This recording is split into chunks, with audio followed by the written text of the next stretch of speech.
Daripada Abdullah ibnu Umar radhiyallahu anhuma, beliau berkata bahawa Rasulullah sallallahu alaihi wasallam sentiasa beriktikaf pada 10 malam terakhir Ramadan sebagaimana diriwayatkan oleh Imam Al-Bukhari. Iktikaf bermaksud berdiam diri di masjid dengan niat mendekatkan diri kepada Allah Subhanahu wa taala melalui solat, zikir, doa dan tadabbur Al-Quran. Menurut Imam An-Nawawi dalam Rawdatul Talibin, hukum i'tikaf adalah sunat muakkad, iaitu amalan yang sangat dituntut.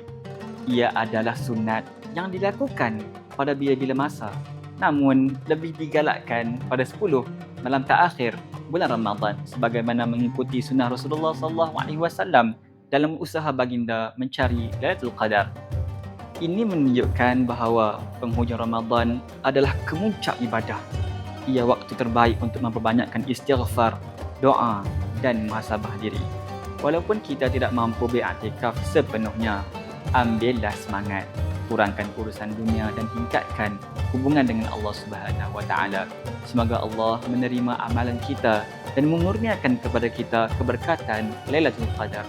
Wassalamualaikum warahmatullahi wabarakatuh.